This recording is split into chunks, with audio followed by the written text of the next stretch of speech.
2 തിമോഥെയോസ് 2:21 ഒന്ന് ഒരുമിച്ച് വായിക്കാൻ കഴിയുമോ? ഇവയെ വിട്ടകന്ന് തന്നെത്താൻ വെടിപ്പാക്കുന്നവൻ വിശുദ്ധവും ഉടമസ്ഥന് ഉപയോഗവുമായ നല്ല വേലയ്ക്ക് ഒക്കെയും ഒരുങ്ങിയിരിക്കുന്ന മാനപാത്രം ആയിരിക്കും. ഒരിക്കൽ കൂടെ, ഒരുങ്ങിയിരിക്കുന്ന മാനപാത്രം ആയിരിക്കും. ഒരുങ്ങിയിരിക്കുന്ന, ഉറക്കെ പറഞ്ഞേ, ഒരുങ്ങിയിരിക്കുന്ന മാനപാത്രം ആയിരിക്കും. ഒരിക്കൽ കൂടെ, ഒരുങ്ങിയിരിക്കുന്ന മാനപാത്രമായിരിക്കും ഞാൻ. ഒരുങ്ങിയിരിക്കുന്ന മാനപാത്രമായിരിക്കും ഞാൻ. പറഞ്ഞേ, ഒരുങ്ങിയിരിക്കുന്ന മാനപാത്രമായിരിക്കും ഞാൻ. ഇവിടെ പറയുന്നത് ഇവയെ വിട്ടകന്ന് തന്നെത്താൻ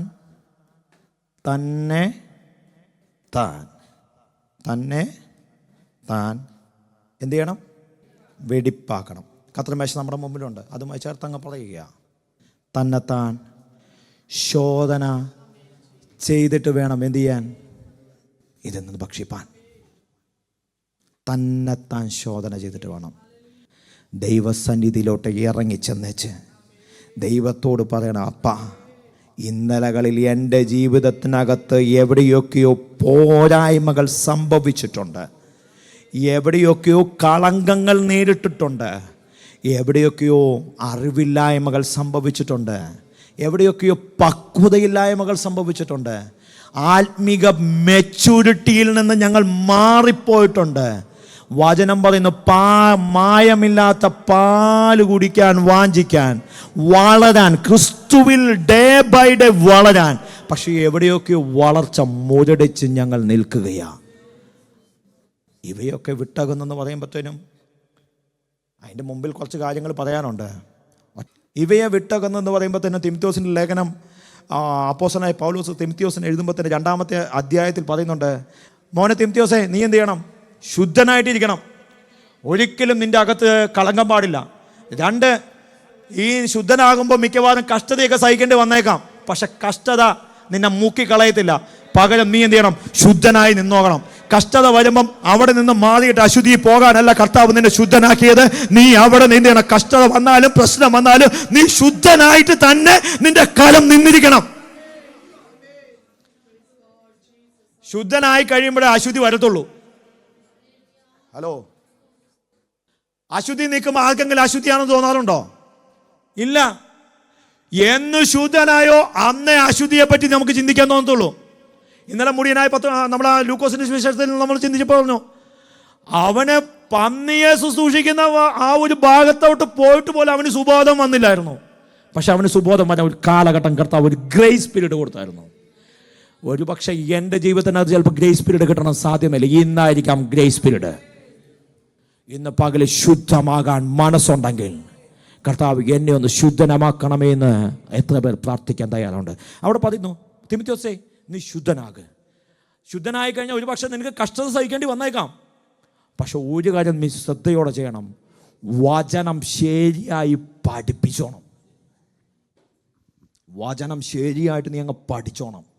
അടുത്തത് പറയുന്നതാണ് ഏറ്റവും എന്നെ സ്വാധീനിച്ചത്, നിന്റെ സ്വാർത്ഥതയിൽ നിന്ന് മാറിയിട്ട് ദൈവത്തിന് വേണ്ടി നീ നിലകൊണ്ടോണം. 2-ാം അധ്യായത്തിലെ ഒരു ഉള്ളടക്കം ഞാൻ പറയുന്നത്, സ്വാർത്ഥതയിൽ നിന്ന് മാറിയിട്ട് ദൈവത്തിന് വേണ്ടി നിൽക്കാൻ. അടുത്തത് പറയുന്നത്, ഇങ്ങനെയൊക്കെ നിന്ന് നീ മുന്നോട്ട് ചലിക്കും. കാരണം നിന്നെ ചലിപ്പിക്കാൻ ദൈവം ഇറങ്ങി വന്നിരിക്കും. ദൈവത്തിന് വേണ്ടി കഷ്ടം സഹിക്കാൻ, ദൈവസന്നിധിയിൽ ശുദ്ധമാകാൻ മനസ്സോടെ ഇരുന്നാൽ, വചനം ശരിയായി പഠിച്ചാൽ ഉറപ്പായിട്ടും നീ വിചാരിക്കാത്ത നിലവിൽ നീ ദൈവത്തിന് വേണ്ടി ജീവിക്കാൻ തുടങ്ങും. ദൈവത്തിന് വേണ്ടി ജീവിക്കാൻ തയ്യാറായ പിന്നെ നീ നിന്ന് കൊടുത്തേച്ചാൽ മതി, വണ്ടി തന്നെ ഓടിക്കോളും.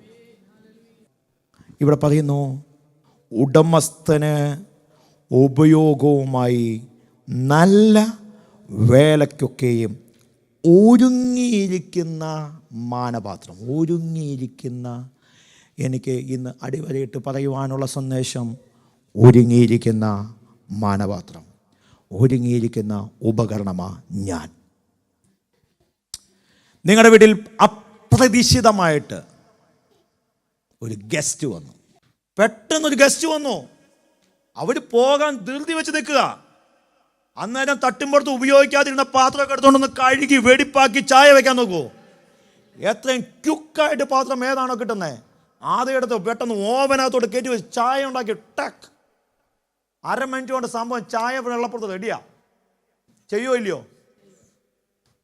ഇതിനെയാ ഒരുങ്ങിയിരിക്കുന്ന മാനപാത്രം എന്ന് പറയുന്നത്. ദൈവം നിന്നെ വിളിച്ചറിയിക്കുന്നത് ഈ വചനത്തിനകത്ത് നിൽക്കാനാണെങ്കിൽ, ഈ വചനത്തിനകത്ത് ഉറച്ചു നിൽക്കുന്ന നിന്നെ നോക്കിയ കർത്താവ് പറയുന്നത് ഇതൊരു മാനപാത്രമാണെന്ന്. നിന്നെ നോക്കിയ കർത്താവിന് പറയാനുള്ളത്, നല്ലവനും വിശ്വസ്തനുമായ ദാസനെ നീ വരിക എന്നുള്ള പേര് വിളിക്ക് കാരണമായി മാറുന്നത്. എത്ര പേർക്ക് ഹൃദയത്തിനകത്തേക്ക് അത് കയറിയെന്ന് എനിക്കറിയത്തില്ല. ഒന്നും കൂടെ പറയാം, കർത്താവിൻ്റെ വരവ് ആസന്നമായിട്ടിരിക്കുമ്പോൾ, കാലം അതിൻ്റെ അന്ത്യത്തിലേക്ക് ഓടിക്കൊണ്ടിരിക്കുമ്പോൾ, ഇന്ന് പകല് വിളിച്ചു പറയണം, എപ്പോഴെങ്കിലും ഉപയോഗപ്പെടേണ്ട പാത്രമല്ല ഞാൻ. ഇന്ന് പകൽ കർത്താവ് വന്ന് എന്നെ ഉപയോഗിക്കുന്ന, എന്നെ ചൂസ് ചെയ്യുന്ന ഒരു പാത്രമാണെന്ന് വിളിച്ചു പറയാ. ആത്മാവിൽ ധൈര്യമുള്ളവർ ഉറക്കെ ഹല്ലേലൂയ എന്ന് പറഞ്ഞാണ്. കർത്താവ് നമ്മെ പാത്രങ്ങളാക്കാൻ ഉപയോഗിക്കുമ്പോൾ, ആഗ്രഹിക്കുമ്പോൾ, ഒന്നാമതായിട്ട് നമ്മുടെ ജീവിതത്തിനകത്ത് മോനപ്പിച്ചിടന്നിട്ടേക്ക്, ഒന്നാമതായിട്ട് നിങ്ങളോട് പങ്കുവെക്കാനുള്ളത് sharing the blessings. Sharing the blessings, പങ്കുവെക്കുക. Sharing the blessings. എന്ത് പങ്കുവെക്കണം? നിങ്ങളുടെ അനുഗ്രഹങ്ങളെ. ദൈവം നിങ്ങൾക്ക് ഒരുപാട് അനുഗ്രഹങ്ങൾ തന്നിട്ടുണ്ടല്ലേ, പങ്കുവെക്കട്ടെ. എന്താ? ദൈവം എന്നോട് സംസാരിച്ചത് പങ്കുവെക്കേ, ദൈവം എന്നോട് ഇടപെട്ടത് പങ്കുവെക്കേ, ദൈവം നിന്നോട് പറഞ്ഞിട്ടുള്ളത് നീ ഷെയർ ചെയ്യാൻ തയ്യാറാണെങ്കിൽ നിൻ്റെ പ്രശ്നത്തിൻ്റെ ഇടയിലും മറ്റൊരു വ്യക്തി നിന്നോട് വന്ന് പങ്കുവെച്ചിരിക്കും, നിന്നെ ആശ്വസിപ്പിച്ചിരിക്കും. ചില സമയങ്ങളിൽ എന്നെ വന്ന് ചില വ്യക്തികൾ ധൈര്യപ്പെടുത്തിയിട്ടുണ്ട്. തീർച്ചയായിട്ടും മുമ്പോട്ട് പോകാൻ ഒരു വഴിയുമില്ലെന്ന് അപ്പം നീ തന്നെ ആശ്രയം. അടുത്ത ദിവസം എന്ത് ചെയ്യുമെന്നറിയാതെ കുഴഞ്ഞിരിക്കുമ്പം വന്നിട്ട് എന്നോട് വിശേഷം, സുഖമായിരിക്കുന്ന പാസ്റ്ററെ, അന്നേരം അവരുടെ ഒരു എക്സ്പീരിയൻസ് ഇങ്ങ് പറയും. എടാ, അവന് വേണ്ടി പ്രവർത്തിക്കാമെങ്കിൽ പിന്നെ എനിക്കാണോ പ്രവർത്തിക്കാൻ പറ്റാത്തത്? അവൻ ആ പ്രതിസന്ധിയിലൂടെ പോകുമ്പോൾ ജീവിച്ചെങ്കിൽ ഞാനും ജീവിക്കത്തില്ലേ? Sharing the gospel, sharing the blessings. നിങ്ങളുടെ അനുഗ്രഹങ്ങളെ ഷെയർ ചെയ്യാനാണ് കർത്താവ് വിളിച്ചത്. അനുഗ്രഹിക്കാനാണ് പറഞ്ഞത്, അനുഗ്രഹിക്കാനാണ് നിന്നെ വിളിച്ചത്, അനുഗ്രഹം പറയാനാണ് നിന്നെ വിളിച്ചത്. ഇന്ന് പകലിൽ നിങ്ങൾ അനുഗ്രഹിക്കുന്നവരായിരിക്കും. അനുഗ്രഹിക്കാൻ വിളിക്കപ്പെട്ട നീ പങ്കുവെക്കേണ്ടത് അനുഗ്രഹമായിരിക്കണം. നിന്നിൽ നിന്ന് അനുഗ്രഹത്തിൻ്റെ വാക്കുകൾ വരണം. ഒരു വ്യക്തി ഈ ചർച്ചിനകത്തേക്ക് പുതിയൊരു വ്യക്തി വന്നാൽ അവൻ്റെ അടുത്ത് ഷെയ്ക്കൻഡ് കൊടുത്തിട്ട് പറയണം, കർത്താവ് നിന്നെ അനുഗ്രഹിക്കട്ടെ മോളെ എന്ന് പറയണം, കർത്താവ് നിന്നെ അനുഗ്രഹിക്കട്ടെ മോനെ എന്ന് പറയണം. അവനിൽ വലിയൊരു ദൈവപ്രവൃത്തി വെളിപ്പെട്ടിരിക്കുന്ന. പങ്കുവെക്കാൻ തയ്യാറാകട്ടെ, പങ്കുവെക്കാൻ. Sharing the gospel, sharing the blessings. നോക്കിക്കേ, പത്രോസും യോഹന്നാനും നടന്നു പോകും ദേവാലയത്തിലോട്ട്. എന്തെങ്കിലുമൊക്കെ പങ്കുവെക്കണമെന്ന ആഗ്രഹത്തോടെ ആയിരിക്കും അവർ പോയിട്ടുണ്ടായിരിക്കുക, അല്ലേ?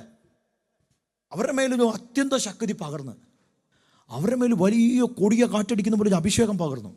ഇന്നലെ വരെ നിൽക്കാൻ പറ്റാത്ത ഒരു ധൈര്യം അവരുടെ ഹൃദയത്തിനകത്തേക്ക് കർത്താവ് കൊടുത്തു കഴിഞ്ഞപ്പോൾ അവർ നടക്കുക, ദേവാലയത്തിലോട്ട് പോവുക.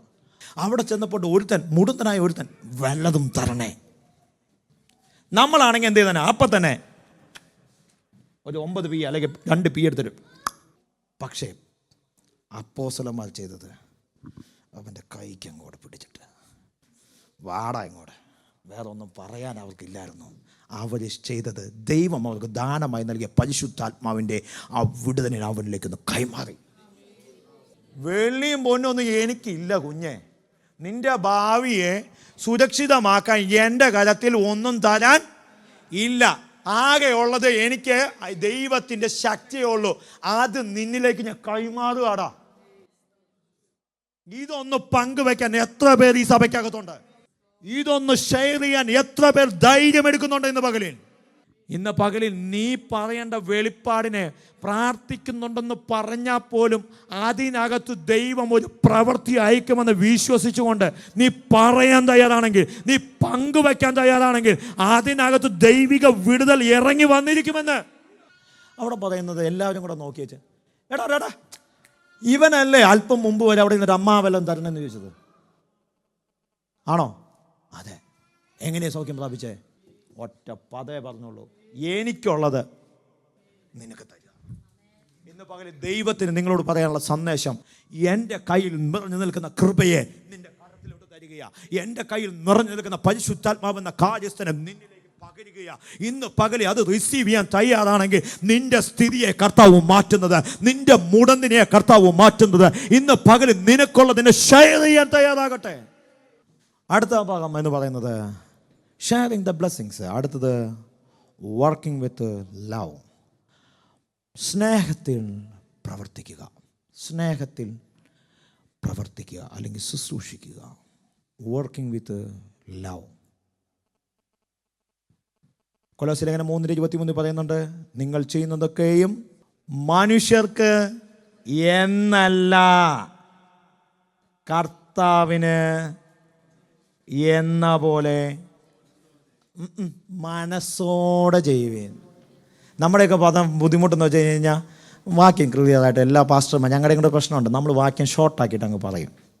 വായിച്ചേ, നിങ്ങൾ ചെയ്യുന്നതൊക്കെയും മനുഷ്യർക്കെന്നല്ല കർത്താവിന് എന്ന പോലെ മനസ്സോടെ ചെയ്യുവിൻ. ചോദ്യം, എന്നാ അതേ വെള്ളം കൊണ്ടുവച്ച് മോനാണോ? ഓക്കെ. ഇവൾ ഈ വെള്ളം കൊണ്ടുവച്ചത് എനിക്ക് കുടിക്കാനാ. ക്ലിയർ ആണോ? യെസ്. അവളിത് ചെയ്യുമ്പം എങ്ങനെ ചെയ്യണമെന്ന്? മനസ്സോടെ. മനസ്സോടെ. അതങ്ങ് ഹൃദയത്തിനകത്തോട് കയറട്ടെ. ഓർക്കെ പറ, മനസ്സോടെ. ചർച്ചിനകത്ത് വന്ന് കഞ്ഞി കുടിക്കാനിരിക്കുമ്പം എന്ത് ചെയ്യണം? മനസ്സോടെ പോയി എന്ത് ചെയ്യണം? വിളമ്പണം. എന്നിട്ട് മനസ്സോടെ എന്ത് ചെയ്യണം? കൊണ്ടുവരണം. എന്നിട്ട് മനസ്സോടെ അതെന്ത് ചെയ്യണം? ക്ലീൻ ചെയ്യണം.